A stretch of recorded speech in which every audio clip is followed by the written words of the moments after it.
گزارے کیسے زندگی، آؤ علماء سے پوچھ لیں، آئے جو مشکل پیش کوئی، آؤ علماء سے پوچھ لیں۔ الحمدللہ رب العالمین والصلاة والسلام على سید المرسلین، اما بعد فاعوذ باللہ من الشیطان الرجیم، بسم اللہ الرحمن الرحیم۔ الصلاة والسلام علیک یا رسول اللہ، الصلاة والسلام علیک یا حبیب اللہ، الصلاة والسلام علیک یا نبی اللہ، وَعَلَىٰ آلِكَ وَأَصْحَابِكَ يَا نور اللہ۔ دارالفتاح اہل سنت کے سلسلے کے ساتھ حاضر ہیں۔ نبی کریم صلی اللہ تعالی علیہ وآلہ وسلم نے ارشاد فرمایا، جو کوئی شخص مجھ پر ایک مرتبہ درود پاک پڑھتا ہے، اللہ تعالیٰ اس کے لیے ایک قرات اجر لکھ دیتا ہے، اور ایک قرات احد پہاڑ جتنا ہے۔ صلو علی الحبیب صلی اللہ تعالی علی محمد صلی اللہ تعالی علیہ وآلہ وسلم۔ ضرور کالز موجود ہیں، انشاءاللہ ہم سلسلے میں کالز کو شامل کریں گے۔ جی پہلی کال سنائیے۔ جی میرا نام سہیل احمد ہے، اور میں یہ سوال پوچھنا چاہتا ہوں کہ میری دادی جی ہیں وہ بیوہ ہو گئی ہیں، تقریباً ان کی عمر تقریباً 75 سال ہے، تو کیا ابھی وہ عمرے پہ جا سکتی ہیں یا نہیں جا سکتی؟ ابھی تھوڑے دن ہوئے ہیں ان کا جو ہے نا شوہر جو ہے وہ فوت ہوئے ہیں۔ باقی یہ میرا سوال۔ السلام علیکم ورحمۃ اللہ۔ وعلیکم السلام ورحمۃ اللہ وبرکاتہ۔ جی کال سنائیں۔ میں کراچی سے کال کر رہی ہوں، محمد حسین نام ہے میرا، اور میرا سوال یہ ہے کہ کیا ہم بغیر وضو قرآن پڑھ یا سن سکتے ہیں؟ زبانی یاد ہو قرآن شریف وہ پڑھ سکتا ہے بغیر وضو یا سن سکتا ہے بغیر وضو؟ انشاءاللہ عرض کرتے ہیں۔ جی ایک اور کال سنائیے۔ جی میرا نام علی حنیف ہے۔ میرا مفتی صاحب سے یہ سوال ہے کہ میری امی کو بلغم کی کھانسی آتی ہے، لیکن بلغم صرف گلے تک ہی رہتی ہے، باہر نہیں نکلتی، اور بلغم کا ذائقہ محسوس ہوتا ہے۔ ایسی کنڈیشن میں کیا وہ روزہ رکھ سکتی ہیں؟ مہربانی کر کے جواب ضرور بتا دیجیے۔ جی انشاءاللہ عرض کرتے ہیں۔ جی 3 کالز ہمارے پاس موجود ہے۔ پہلا فیض احمد بھائی نے سوال پوچھا کہ ان کی دادی جو ہے وہ بیوہ ہو گئی ہیں اور 75 سال عمر ہے، تو اب عمرے پر جانا چاہتی ہیں، تو کیا جا سکتی ہیں عمرے پر؟ الحمدللہ رب العالمین والصلاة والسلام علی سید الانبیاء والمرسلین، اما بعد فاعوذ باللہ من الشیطان الرجیم، بسم اللہ الرحمن الرحیم۔ عمرے پر تو ہر مسلمان جا سکتا ہے، الحمدللہ، اور جس کو بھی اللہ تعالیٰ نے توفیق اور استطاعت دی ہے وہ عمرے پر جائے اور جا سکتا ہے، لیکن جو انہوں نے سوال کیا ہے وہ غالباً یہ کیا ہے کہ کچھ دن پہلے ان کے دادا کا انتقال ہو گیا، اب ان کا جو ہے وہ عمرے پہ جانے کا ارادہ ہے، تو اس کے لیے یہ ہے کہ عدت، اب جب ان کا دادا کا انتقال ہو گیا، اگرچہ ان کی عمر 75 برس بتائی ہے، تو ان کے اوپر عدت تو گزارنی ہے، وفات کی عدت ان کے اوپر بھی ہے، اگرچہ کہ یہ بوڑھی ہیں، 4 ماہ 10 دن۔ جی 4 ماہ 10 دن ان پر بھی ہوگی۔ بعض لوگ شاید یہ سمجھتے ہیں کہ بوڑھا ہونے کی وجہ سے عدت جو ہے وہ لازم نہیں ہوتی ہے، عدت بوڑھی پر بھی لازم ہوتی ہے، اس کا اگر شوہر کا انتقال ہو جاتا ہے، بیوہ ہو جاتی ہیں، تو وہ عدت گزاریں گی، اور عدت کے دوران جو ہے، عدت کی مدت کے اندر جو ہے ان کا عمرے کے لیے جانا یا بلا ضرورت جو ہے وہ گھر سے باہر نکلنا بلا حاجت شرعی، تو یہ جانا یا نکلنا جائز نہیں ہے۔ ٹھیک ہے، تو اس لیے اگر سوال یہ تھا کہ اب وہ عدت میں ہیں، جا سکتی ہیں یا نہیں، تو اس کا جواب یہی ہے کہ عدت کے دوران ان کا عمرے پر جانا جائز نہیں ہے۔ جب عدت ختم ہو جائے، مکمل ہو جائے، اس کے بعد کسی محرم کے ساتھ وہ عمرے کو جائیں یا حج پر جائیں، بالکل جانا جائز ہے۔ ٹھیک ہے۔ اچھا حضور، یہ عدت کا تو آپ نے فرما دیا، عمرے پر بغیر عدت کے بعد جا سکتی ہیں۔ اب عمرے کا سفر اگر کوئی پاکستان سے کرتا ہے تو وہ مسافت سفر بنتی ہے، اور عورت کا محرم کے ساتھ جانا ضروری ہے، لیکن عموماً یہ بھی سمجھا جاتا ہے کہ جس طرح عدت ضروری نہیں ہے بوڑھیوں پر، اسی طرح اس کا محرم بھی ضروری نہیں ہے، تو کیا یہ بلا محرم جا سکتی ہیں؟ نہیں، بلا محرم نہیں جا سکتی ہیں.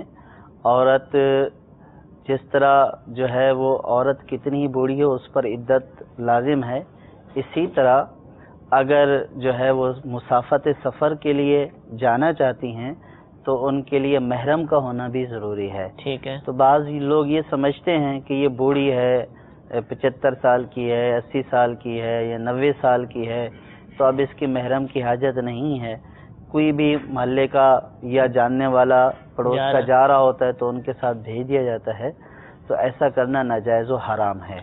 محرم کے ساتھ جانا ضروری ہے. ٹھیک ہے، جزاک اللہ.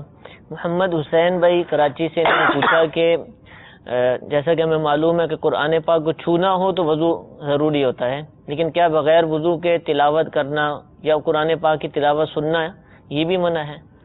بغیر وضو کے قرآن پاک کو چھوئے بغیر زبانی تلاوت کلام پاک کر سکتے ہیں، جیسے حافظ ہے یا کچھ صورتیں یاد ہیں تو ان صورتوں کو بغیر وضو کے بھی زبانی پڑھا جا سکتا ہے.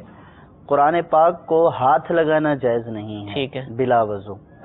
اسی طرح اگر بلا وضو بیٹھے ہیں اور قرآن پاک کی تلاوت ہو رہی ہے تو اس کا سننا بھی جائز ہے، شرعاً اس میں کوئی حرج نہیں ہے. ٹھیک ہے، جزاک اللہ. علی حنیف بھائی یہ پوچھتے ہیں کہ ان کی والدہ کو بلغم کی کھانسی ہے اور جب کھانسی آتی ہے تو بلغم نکلتی نہیں، گلے تک رہ جاتی ہے، تو کیا ایسی صورت میں روزہ رکھ سکتی ہیں؟ بالکل روزہ رکھ سکتی ہیں. اگر بلغم نکلے بھی تو روزے کے اوپر کوئی اثر نہیں پڑے گا. ٹھیک ہے. وہ تو یہ فرما رہے ہیں کہ گلے تک آتا ہے یا ذائقہ محسوس ہوتا ہے، تو بلغم کا ذائقہ محسوس ہونے سے یا گلے میں یا منہ میں آنے سے روزہ تو نہیں ٹوٹتا ہے، بلکہ آ بھی جائے تو اس میں شرعاً کوئی حرج نہیں ہے، وہ روزہ رکھ سکتی ہیں. ہو سکتا ہے کہ انہوں نے کوئی غلط جو مسئلہ سنا ہوا ہو، بارے میں جیسے الٹ مسئلہ سنا ہو، مسئلہ جو ہے وہ کچھ اور ہو جی اور انہوں نے جو ہے وہ اس کو کچھ اور سمجھ لیا ہو، تو اس لیے بلغم آنے سے تو روزے کے اوپر کوئی اثر نہیں پڑتا اور وہ روزہ رکھیں. ٹھیک ہے، جزاک اللہ. اس کے علاوہ بھی جو قے کے احکام ہیں اس کو ان کو سیکھنا چاہیے کہ اس کو واپس لے جانے کے احکام یا جو بھی ہیں، تو اس کو سیکھنا ضروری ہے. مزید کال کو سلسلے میں شامل کرتے ہیں. صلو علی الحبیب صلی اللہ تعالی علی محمد صلی اللہ علیہ وسلم. السلام علیکم ورحمۃ اللہ وبرکاتہ. وعلیکم السلام ورحمۃ اللہ وبرکاتہ. غلام مصطفیٰ تاری بول رہا ہوں مسقط عمان سے. میرا مولانا صاحب سے سوال ہے کہ اگر کسی مسجد میں 5 وقت کی نماز نہیں پڑھائی جاتی اور بس جمعہ ادھر پڑھایا جاتا ہے اس جگہ پر، کیا وہ جمعہ پڑھنا اس مسجد میں جائز ہے، صحیح ہے، جہاں کے 5 وقت کی نماز نہیں پڑھائی جاتی بس جمعہ پڑھایا جاتا ہے؟ السلام علیکم ورحمۃ اللہ وبرکاتہ. وعلیکم السلام ورحمۃ اللہ وبرکاتہ. جی ایک اور کال سنائیے. سر میں محمد رضا تاریخ سردار آباد فیصلہ آباد سے بات کر رہا ہوں. میرا آپ سے یہ سوال ہے کہ کیا عورت کھلے آسمان کے نیچے نماز ادا کر سکتی ہے؟ جی انشاءاللہ عرض کرتے ہیں. ایک اور کال سنائیے. سوال ہے کہ اگر میقات سے بندہ حرام باندھ کے حرم میں آتا ہے اور عمرے کے دوران اگر اسے غسل کے لیے جانا پڑتا ہے اور وہاں پہ جا کے وہ اپنا حرام کھول دیتا ہے تو اس کے لیے کیا ہوگا؟ جی انشاءاللہ عرض کرتے ہیں. غلام مصطفیٰ بھائی مسقط عمان سے پوچھ رہے ہیں کہ ایک ایسی مسجد ہے کہ یہاں صرف جمعے کی نماز ہوتی ہے، دیگر نمازیں نہیں ہوتی، حالانکہ اس کے برعکس ہوتا ہے عموماً، لیکن ایک مسجد ہے، تو کیا وہ جمعہ وہاں ہو سکتا ہے مسجد میں؟ ایسی مسجد کے جس کو مسجد قرار دے دیا گیا ہو، اب اگر وہاں کوئی ایسی صورت ہے کہ مسلمان ہوتے ہی نہیں ہیں وہاں پہ، ٹھیک ہے، تو اور جمعہ والے دن سب جمع ہو کر وہاں پہ نماز ادا کرتے ہیں، تو یہ تو ایک مطلب ہے کہ ایک الگ سی صورت ہے. ورنہ مسجد کو بے آباد رکھنا، یعنی کہ وہاں آبادی بھی ہے اور مسلمان جو ہے وہ صرف جمعہ اس میں جو ہے وہ ادا کریں اور عام دنوں میں مسجد بند رہے، یہ بظاہر تو کوئی ایسی صورت نظر نہیں آتی ہے. اور اگر ایسی صورت ہے تو عام نمازوں میں جو ہے وہ مسجد کو بند رکھنا یہ جائز نہیں ہے. ٹھیک ہے، مسلمانوں پر لازم ہے کہ وہ اللہ کے گھر کو آباد کریں صحیح، اور 5 وقت وہاں پہ نماز کا اہتمام کریں. ٹھیک. بہرحال اگر وہاں پہ نماز نہیں بھی ہوتی ہے 5 وقت کی، جمعہ ادا کیا جاتا ہے اور جمعے کی دیگر جو شرائط ہیں، جمعے کے انعقاد کی، جمعے کے صحیح ہونے کے لیے جو شرائط ہیں، اگر وہ شرائط پائی جاتی ہیں تو جمعہ پڑھنا تو بالکل جائز ہے. ٹھیک ہے. کیونکہ جمعہ ہونے کے لیے تو مسجد ہونا بھی شرط نہیں ہے. اچھا، کھلے میدان میں بھی جو ہے وہ جمعہ ادا کیا جا سکتا ہے. بظاہر تو یعنی یہ ایسا سمجھ میں نہیں آتا کہ مسجد ہو، یا تو پھر کسی مسجد ایسی جگہ پر ہوگی کہ جو ہے وہ صحرا ہو، ویران جگہ ہو. صحیح. وہاں پہ پھر یہ بھی دیکھا جائے گا کہ جمعے کی شرائط بھی پائی جا رہی ہیں یا نہیں پائی جا رہی ہیں، جمعہ وہاں پہ منعقد کیا بھی جا سکتا ہے یا نہیں. صحیح. تو اور اگر آبادی میں ہے مسجد بند رہے، ایسا مسلمانوں کے ملک میں ممکن صورت یعنی اس طرح کی نظر نہیں آتی ہے کہ بالکل ہی بند رہے اور جمعہ میں کھلے، ایسا عموماً تو نہیں ہوتا ہے. بہرحال اگر جمعہ کی نماز اس میں ادا کر لی گئی تو جمعہ کی ادائیگی درست ہو جائے گی. صحیح. بشرط یہ کہ جمعے کے انعقاد کی، جمعے کے صحیح ہونے کی تمام تر شرائط اس کے اندر پائی جائے. ٹھیک ہے. بالفرض کوئی ایسی مسجد ہے بھی تو مسلمانوں کو چاہیے کہ اس کو جمعے کے علاوہ بھی دیگر نمازوں کے ساتھ آباد رکھیں، اللہ کی عبادت کریں. محمد رضا بھائی سردارہ آباد سے یہ پوچھتے ہیں کہ عورت کھلے آسمان کے نیچے نماز پڑھ سکتی ہے صحن میں جیسے گھر کے؟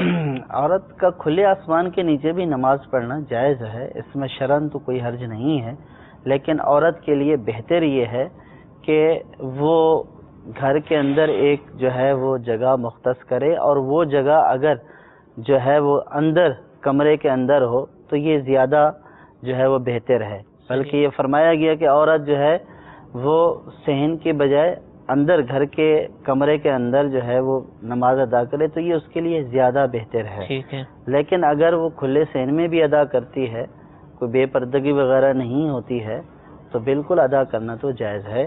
لیکن بہتر یہ ہے کہ عورت کے پردے کے پیش نظر، جیسے عورت کو نماز میں جو اس کے افعال ہیں اس میں بھی اس کے پردے کا لحاظ کیا گیا ہے، تو اس کے لیے زیادہ بہتر یہی ہے کہ وہ گھر کے اندر کمرے میں، بلکہ کمرے کے اندر کوئی اور کمرہ ہو تو اس کے اندر جو ہے وہ نماز کا اہتمام کرے.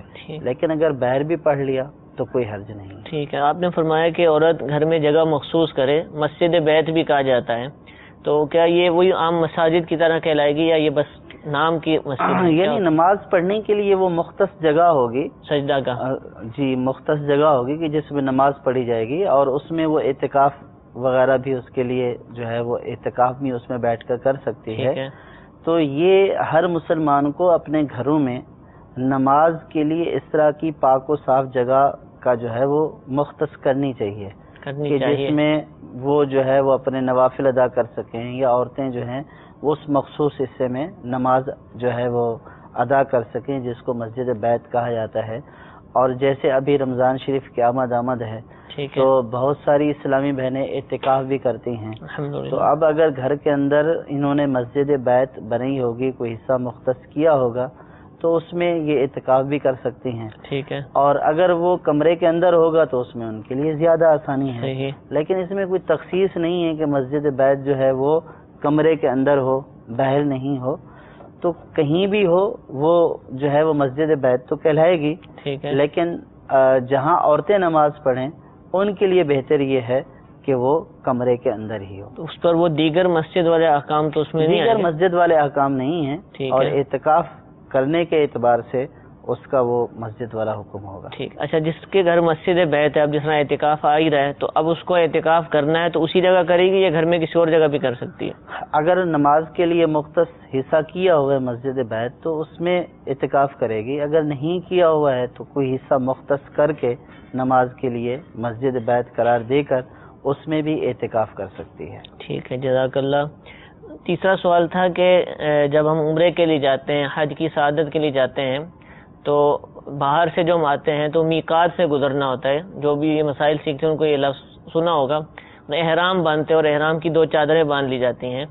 تو اب کہتے ہیں کہ اگر حرم میں داخل ہو گئے، وہاں غسل فرض ہو گیا، اور جب غسل کریں گے ظاہر سی بات ہے تو چادریں تو اتر جائیں گی، تو کیا یہ احرام اتارنا کہلائے گا؟ کیا ہوگا اس کا؟ دیکھیے، احرام صرف چادر باندھنے کا نام نہیں ہے. اب اگر کسی نے صرف چادریں باندھ لی تو وہ محرم نہیں کہلائے گا. ٹھیک ہے. چادر باندھنے کے ساتھ جب وہ احرام کی نیت کرے گا اور لبیک کہے گا تو اس وقت وہ احرام والا جو ہے وہ قرار پائے گا. ٹھیک ہے.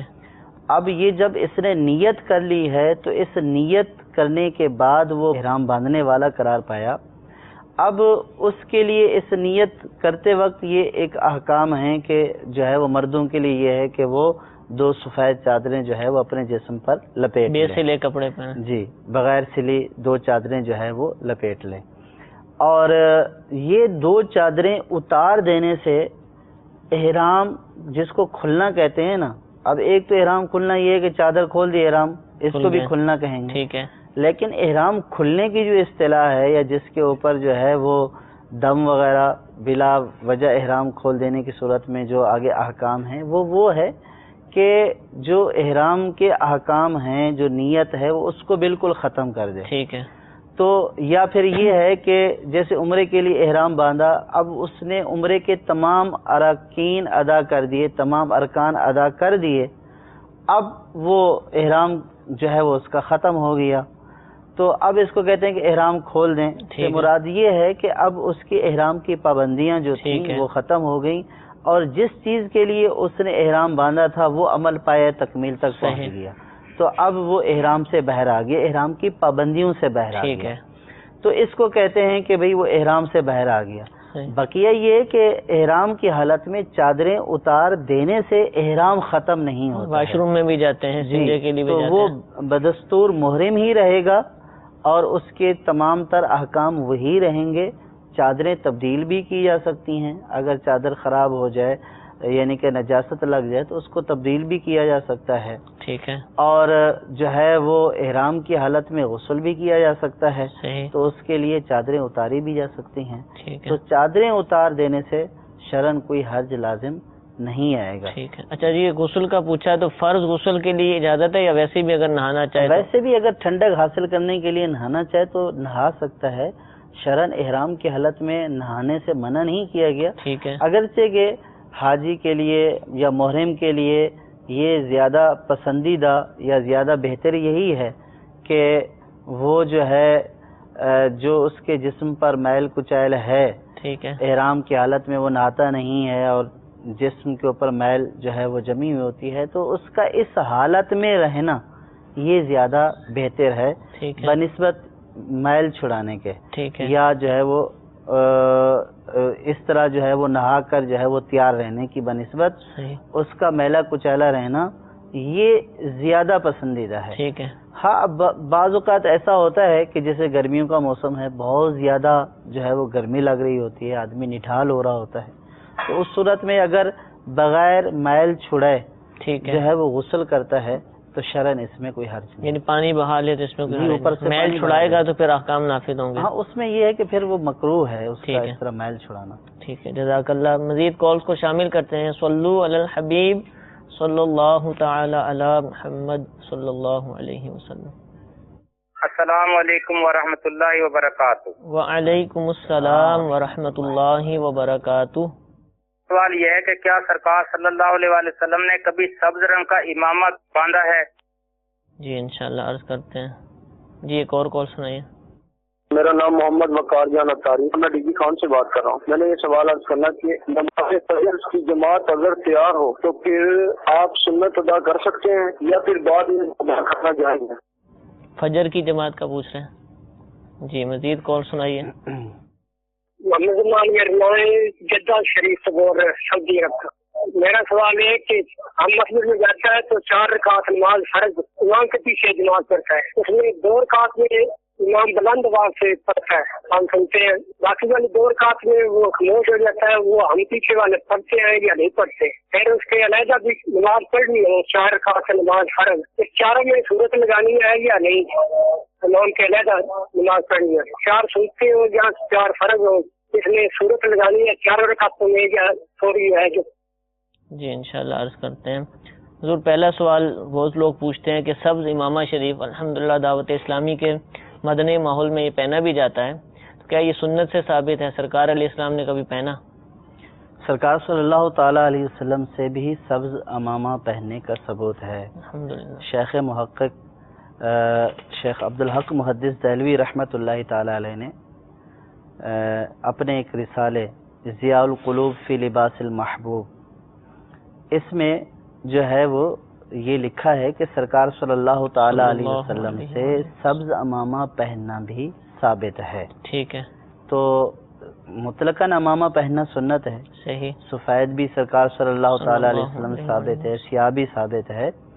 تو یہ سبز پہننا بھی سرکار صلی اللہ تعالی علیہ وسلم سے ثابت ہے. ٹھیک ہے، جزاک اللہ. فجر کی جماعت کھڑی ہو گئی ہو تو کیا سنتیں پڑھ سکتے ہیں؟ جو سوال سمجھ آیا. اس میں یہ ہے کہ اگر فرض جماعت کھڑی ہو گئی ہے اور سنتیں ادا نہیں کی ہیں تو اس میں یہ دیکھا جائے گا کہ اگر جو آیا ہے جس نے سنتیں پڑھنی ہیں، اگر وہ یہ سمجھتا ہے کہ سنت ادا کرنے سے پہلے یعنی یہ سنتیں پڑھے گا تو ان کے سنتیں ختم کرنے سے پہلے جماعت ختم ہو جائے گی. ٹھیک ہے. تو پھر ان کے اوپر لازم ہے کہ یہ جماعت میں شامل ہو جائے. صحیح. سنتیں چھوڑ دیں. اور اگر ان کو یہ گمان ہے کہ اگر یہ سنتیں ادا کریں گے، ادا کرنے کے بعد بھی یہ جماعت کو پا لیں گے، اگرچہ کہ قاعدہ اخیرہ میں پا لیں گے، صحیح، تب ان کو حکم یہ ہے کہ یہ سنتیں ادا کریں. ٹھیک ہے. اور سنتیں ادا کرنے کے بعد پھر جماعت میں شامل ہو جائیں. صحیح. کیونکہ فجر کی جو سنتیں ہیں اس کی بہت زیادہ تاکید ہے. تو اس لیے اگر یہ جو ہے وہ سمجھتا ہے سنتیں ادا کرنے والا کہ وہ سنتیں ادا کرنے کے بعد جماعت کو پا لے گا تو سنتوں کو ادا کر لے. لیکن سنتوں کی ادائیگی میں اس بات کا لحاظ رکھے کہ جہاں نماز ہو رہی ہے یعنی اسی صف میں کھڑے ہو کر یا بالکل جو ہے وہ پچھلے والی صف میں کھڑے ہو کر ادا کر رہا ہے تو وہاں پہ ادا نہ کرے. ٹھیک ہے. اگر اندر ہو رہی ہے تو باہر ادا کر لے یا جو ہے وہ سائڈ پر دور ادا کر لے اور وہاں صف میں کھڑا ہو کر یا بالکل جو ہے وہ جماعت کے ساتھ کھڑا ہو کر ادا نہ کرے. ٹھیک ہے. اور جماعت پا لینے کی صورت میں ادائیگی کرے. اور اگر جماعت نہ پانے کا جو ہے وہ اس کو وہ ہو کہ جماعت نہیں پا سکے گا تو اس صورت میں جماعت میں شامل ہو جائے اور سنتوں کو ترک کر دے. ٹھیک ہے. تیسرا سوال جو سمجھ آیا وہ یہ تھا کہ امام کے پیچھے ہم نماز پڑھتے ہیں اور امام جہری جب قراءت کرتا ہے تو ہم بھی اس کے پیچھے کرتے ہیں اور جب وہ آخری 2 رکعت میں خاموش ہوتا ہے تو اب ہم کیا کریں؟ دیکھیں امام جب جہری قراءت کر رہا ہے تو مقتدی کے لیے یہ ہے کہ امام کی قراءت مقتدی کی قراءت ہے، خاموشی اختیار کرنی ہے. امام جب قراءت شروع کرے گا، سورۃ فاتحہ پڑھنا شروع کرے گا تو مقتدی کے لیے حکم یہ ہے کہ وہ خاموش ہو جائے. اب وہ جو ہے وہ کوئی قراءت کوئی سورت وغیرہ نہیں ملائے گا، بس امام سورۃ فاتحہ پڑھے گا ساتھ سورت ملائے گا تو یہی امام کا پڑھنا اسی کے لیے کفایت کرے گا. اور یہ تو جہری یعنی کہ جب 2 رکعتوں میں وہ بلند آواز سے قراءت کر رہا ہے، اور یہی حکم یعنی کہ ان 2 رکعتوں کا ہے جس میں وہ آہستہ سے تلاوت کرتا ہے، یعنی آخری 2 رکعتوں میں 4 رکعت والی نماز میں فرض نماز میں تو اس میں بھی یہ ہے کہ مقتدی کو خاموش رہنا ہے. صحیح.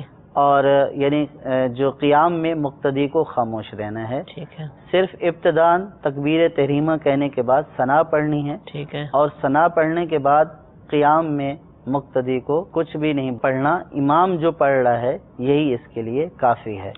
ان 2 رکعتوں میں جس میں وہ بلند آواز سے تلاوت کر رہا ہے اور ان 2 رکعتوں میں بھی جس میں وہ آہستہ سے پڑھ رہا ہے. یعنی امام کے پیچھے کچھ بھی نہیں پڑھنا، صرف تسبیحات وغیرہ. قیام میں امام کے پیچھے کچھ نہیں پڑھنا. اور جو دیگر ارکان ہیں یعنی کہ رکوع کی تسبیحات وہ تو پڑھنی ہے. ٹھیک ہے. اور دوسرا ان کا یہ سوال تھا، انہوں نے یہ پوچھا کہ الگ سے پڑھ رہے ہیں. جی جی. تو اس میں پہلی 2 رکعتوں میں تو سورۃ فاتحہ ساتھ سورت ملائیں گے. ٹھیک ہے. اور آخری والی 2 رکعتوں میں منفرد کے لیے یعنی جو اکیلا پڑھ رہا ہے اور فرض پڑھ رہا ہے تو اس کے لیے مستحب یہ ہے کہ وہ 7 سورت ملا لے. اچھا، مستحب ہے. مستحب یہ ہے کہ وہ 7 سورت ملا لے. ٹھیک ہے. جبکہ وہ اپنے اکیلا الگ سے فرض پڑھ رہا ہے. ٹھیک ہے. یہ تو فرائض کا حکم ہو گیا. سنت نوافل میں اس کے لیے حکم یہ ہے کہ وہ 4 رکعتوں میں سورۃ فاتحہ کے ساتھ سورت ملائے گا. واجب کہلائے. ٹھیک ہے. اور فرض میں صرف یہ ہے کہ اگر سورۃ فاتحہ بھی پڑھ لیتا ہے، ٹھیک ہے، اور یا 3 سبحان اللہ کی مقدار خاموش بھی کھڑا ہو جاتا ہے تو وہ اس کا رکن ادا ہو جائے گا. ٹھیک ہے. لیکن فرض میں جب اکیلا پڑھ رہا ہے تو اس کے لیے استحباب اسی میں ہے کہ 7 سورت ملا لیں. ٹھیک ہے. امام صاحب ملا سکتے ہیں تیسری چوتھی رکعت میں؟ امام صاحب نہ ملائیں. نہ ملائیں. امام صاحب نہ ملائیں کہ یہ مقتدیوں کے لیے بوجھ بن جائے گا. ٹھیک ہے. اور اب اکیلا پڑھ رہا ہے تو یہ بوجھ والی صورت نہیں ہے، تو اس کے لیے اسی لیے اس کو مستحب قرار دیا. ٹھیک ہے. جزاک اللہ. کچھ اور کالز بھی شامل کرتے ہیں. صلو علی الحبیب صلی اللہ تعالی علی محمد صلی اللہ علیہ وسلم. کہ میں فاروق خان اتاری بات کر رہا ہوں جاکوٹ سے. سوال یہ ہے کہ یہ جو امام صاحبان ہمارے نماز پڑھنے کے بعد مصلی کو تھوڑا سا موڑ دیتے ہیں، اس کے بارے میں جو ہے نا کیا حکم ہے؟ اور جو ہے نا یہ ہے کہ یہ جو عشاء کے نوافل ہوتے ہیں 4، یہ کیا تہجد کے ساتھ پڑھے جا سکتے ہیں؟ جی انشاءاللہ عرض کرتے ہیں. ایک اور کال سنائیے. سر میں نے یہ ایک سوال پوچھنا تھا آپ سے کہ رمضان میں جو آدمی روزے نہیں رکھتا اس کے لیے کیا ہے؟ جی روزے نہ رکھے اس کے لیے کیا؟ ایک اور کال سنائیے. السلام علیکم ورحمۃ اللہ وبرکاتہ. وعلیکم السلام ورحمۃ اللہ وبرکاتہ. ابو اویس محمد شمون رضا اتاری، قادر پرام، مدینہ ترولیا، ملتان. مفتی صاحب سے میرا سوال یہ ہے، ٹرینڈ یہ بنا ہوا ہے کہ لوگ رمضان المبارک میں ہی زکوٰۃ نکالتے ہیں. ایسا لگتا ہے سب کا نصاب کا سال شاید رمضان میں ہی پورا ہو رہا ہے، آگے پیچھے نہیں ہو رہا. تو یہ کیا طریقہ کار ہونا چاہیے؟ سال پورا ہونے پر زکوٰۃ نکالنی چاہیے یا رمضان المبارک میں زکوٰۃ نکالنی چاہیے؟ السلام علیکم ورحمۃ اللہ وبرکاتہ. وعلیکم السلام ورحمۃ اللہ وبرکاتہ. فاروق خان بھائی ضیاء کوٹ سے، سیال کوٹ جو پاکستان کا شہر ہے، اس کو ہمارے مدنی ماحول کے اندر ضیاء کوٹ امیر اہل سنت دامت برکاتہم العالیہ کے جو پیر صاحب ہیں ان کی نسبت سے ضیاء کوٹ، ضیاء الدین قطب مدینہ علیہ رحمہ کی نسبت سے کہا جاتا ہے. وہاں سے یہ پوچھ رہے ہیں کہ دیکھا جاتا ہے کہ امام حضرات جب سلام پھیر دیتے ہیں تو اپنے مصلی کو موڑ دیتے ہیں کچھ، تو یہ اس کی حقیقت کیا ہے؟ کچھ مسئلہ ہے یا ویسے موڑ دیتے ہیں؟ یا بظاہر تو اس میں اس کی کوئی حقیقت نہیں ہے، یعنی کہ شرعاً تو مصلی کو فولڈ کرنا ضروری نہیں ہے. ٹھیک ہے. اور اگر ویسے موڑ دیتے ہیں تو اس میں کوئی حرج بھی نہیں ہے. ٹھیک ہے. لیکن بعض بڑے بوڑھوں کا یا بعض لوگوں کا یہ خیال ہوتا ہے کہ مصلی اگر یوں کھلا پڑا رہے گا تو اس کے اوپر کہتے ہیں شیطان عبادت کرے گا، شیطان نماز پڑھے گا. ٹھیک ہے. تو شیطان اور نماز یہ دو بالکل مخالف چیزیں ہیں. آگ اور پانی والا معاملہ. اور ایسا نہیں ہے. اور ویسے فولڈ چیز جو ہے وہ فولڈ کر کے رکھ دی کہ جو ہے وہ کسی جانور وغیرہ کے اس سے محفوظ رہے تو اس میں تو کوئی حرج نہیں ہے. باقی اس کا کوئی شرعی مسئلہ نہیں ہے کہ اس کے کسی کنارے کو فولڈ کر دینا ضروری ہو یا لازم ہو، شرعاً ایسا نہیں ہے. ٹھیک ہے حضور. دوسرا سوال یہ پوچھ رہے ہیں کہ جو روزے نہ رکھے اس کے لیے کیا ہے؟ رمضان کا روزہ عاقل بالغ مرد و عورت جو ہے مسلمان پر فرض ہے، اور جو بلا وجہ بغیر کسی شرعی عذر کے رمضان کا روزہ نہ رکھے وہ گناہگار ہے، فاسق و فاجر ہے. اگر وہ یعنی کہ بالکل روزے رکھتا ہی نہیں ہے تو ایسا شخص فرض ترک کرنے کی وجہ سے گناہگار ہوگا. ٹھیک ہے. اور شدید جو ہے وہ محرومی کا حقدار ہوگا. صحیح. اور احادیث پاک میں ایسے شخص کی مذمت بھی بیان کی گئی ہے. ٹھیک. رمضان کو روزہ فرض ہے، اب فرض کا تارک جو ہے وہ گناہگار ہوتا ہے. ٹھیک. اور جب وہ ہے مطلب یہ کہ علل اعلان نہیں رکھتا ہے تو ایسا شخص فاسق و فاجر بھی ہے، فاسق معلن ہے، یعنی علل اعلان گناہ کرنے والا ہے، اور رمضان کی رحمتوں اور برکتوں سے محروم بھی ہے. سرکار صلی اللہ تعالی علیہ وسلم کا یہ فرمان عظمت عالی شان ہے کہ جس نے رمضان پایا اور اس نے رمضان کے روزے نہ رکھے وہ شقی یعنی بدبخت ہے کہ رمضان کو پایا اور رمضان کے روزے نہیں رکھے. تو اس سے بڑی بدبختی کیا ہے؟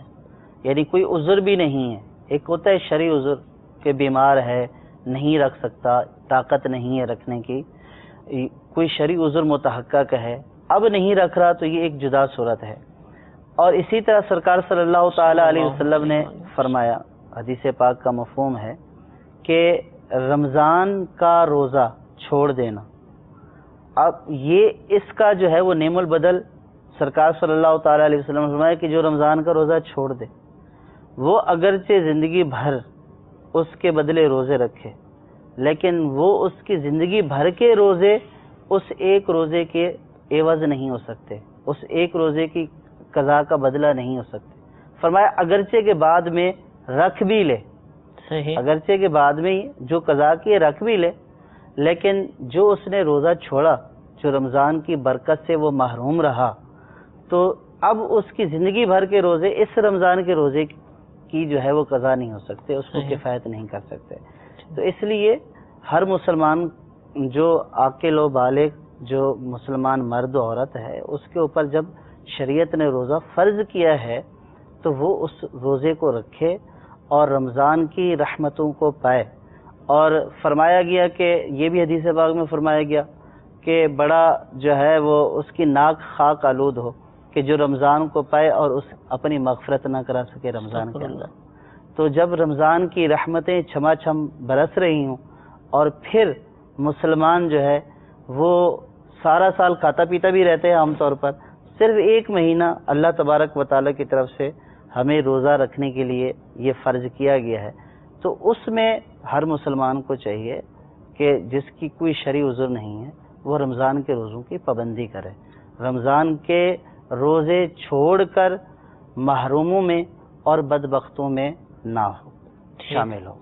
اچھا، اس سے پہلے فاروق بھائی کا ایک سوال رہ گیا تھا کہ عشاء کے جو 4 نوافل ہوتے ہیں فرائض کے بعد، وہ تہجد کی نماز کو پڑھتا ہے؟ تہجد میں بھی ان کو پڑھ سکتے ہیں، اس میں شرعن کوئی حرج نہیں ہے۔ ٹھیک ہے۔ ابو اویس بھائی یہ پوچھ رہے ہیں کہ ٹرینڈ بن گیا ہے اور یہ دیکھا بھی جاتا ہے کہ لوگ جو ہے اپنی زکوٰۃ رمضان میں ہی نکالتے ہیں، تو کیا سب کا سال رمضان ہی میں پورا ہوتا ہے، آگے پیچھے نہیں ہوتا؟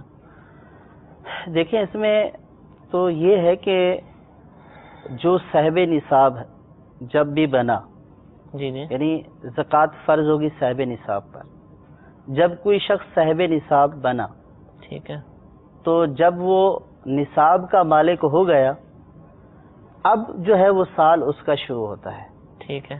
اور یہ جو سال گزرنا کہا جاتا ہے، یہ سال عمومی سال گزرنا نہیں ہے، صحیح۔ جس وقت صاحب نصاب ہوا، اب جو ہے جب وہ سال گزرا تو اب جو ہے وہ اس کے اوپر زکوٰۃ فرض ہو گئی، ٹھیک ہے۔ جیسے فرض کیا کہ کوئی محرم کی پہلی تاریخ کو صاحب نصاب ہوا، اب اس کا نصاب سال بھر برقرار رہا، اب جب محرم کی پہلی تاریخ آئے گی اسلامی مہینے کے اعتبار سے، تو اب اس کا سال کمپلیٹ ہو گیا۔ اب سال مکمل ہونے پر یہ دیکھے گا کہ یہ صاحب نصاب باقی رہا یا نہیں، ٹھیک ہے۔ اب اگر یہ صاحب نصاب ہے یا نصاب سے زیادہ رقم موجود ہے تو اس صورت میں جو ہے اس کے اوپر زکوٰۃ فرض ہو جائے گی، ٹھیک ہے۔ اب اس کا سال پورا ہو گیا۔ اب اگر یہ بلا وجہ شرعی جو ہے وہ تاخیر کرے گا زکوٰۃ کی ادائیگی میں، رمضان کا انتظار کرے گا یا کسی خاص مہینے کا انتظار کرے گا، تو اس کا یہ تاخیر کرنا گناہ کا باعث ہے۔ تو عموماً لوگ جو ہے وہ رمضان میں زکوٰۃ نکالتے ہیں زیادہ ثواب کے حصول کے لیے، کہ رمضان میں خرچ کرنا زیادہ، اس سے زیادہ ثواب ملتا ہے۔ تو اس کے لیے عرض یہ ہے کہ جس کا سال رمضان میں پورا ہو رہا ہے زکوٰۃ کا، اس کے لیے تو ٹھیک ہے کہ وہ رمضان میں نکالے، یا پھر یہ ہے کہ اس کا سال جو ہے وہ رمضان سے آگے پورا ہو رہا ہے، شوال میں پورا ہو رہا ہے، جو ہے وہ ذوالقعدہ میں پورا ہو رہا ہے یا ذی الحج میں پورا ہو رہا ہے، اب وہ پیشگی ایڈوانس میں جو ہے وہ زکوٰۃ دینا چاہتا ہے تو اس کے لیے بھی جائز ہے کہ وہ زکوٰۃ ادا کر دے، پیشگی زکوٰۃ دے دے۔ لیکن جس کا سال پہلے مکمل ہو چکا ہے، صحیح، اب وہ رمضان تک انتظار کرے، یہ جائز نہیں ہے، ٹھیک ہے۔ یہ جو زکوٰۃ کی تاخیر کا گناہ ہے وہ اس کا مستحق ہوگا اور وہ تاخیر کی وجہ سے گناہ گار ہوگا۔ تو عموماً لوگوں میں یہ بات جو ہے وہ رائج ہو چکی ہے، لوگ یہ سمجھتے ہیں کہ زکوٰۃ جو ہے وہ رمضان میں نکالی جاتی ہے، صحیح، ایسا نہیں ہے۔ جیسا کہ پہلے عرض کیا گیا کہ زکوٰۃ نکالی جائے گی، فرض ہوگی اس وقت کہ جب نصاب کا سال مکمل ہوگا، ٹھیک ہے۔ اب وہ نصاب کا سال محرم میں مکمل ہو، سفر میں مکمل ہو، ربیع الاول میں مکمل ہو، یا جمادی الاخری میں مکمل ہو، یا شعبان میں مکمل ہو، جب نصاب کا سال پورا ہوگا اس وقت اس کے اوپر زکوٰۃ فرض ہو جائے گی۔ ٹھیک ہے۔ یہ تصور کرنا کہ رمضان ہی میں نکالنا ہے اور رمضان ہی میں نکالی جاتی ہے، یہ درست نہیں ہے۔ ٹھیک ہے، جزاک اللہ۔ ہمارے سلسلے کا وقت ختم ہو چکا۔ اللہ تعالیٰ سے دعا ہے کہ جو کچھ سنا اس کو یاد رکھنے، اس پر عمل کرنے کی توفیق عطا فرمائے۔ آمین بجاہ النبی الامین صلو علی الحبیب صلی اللہ تعالی علی محمد صلی اللہ علیہ وسلم. گزارے کیسے زندگی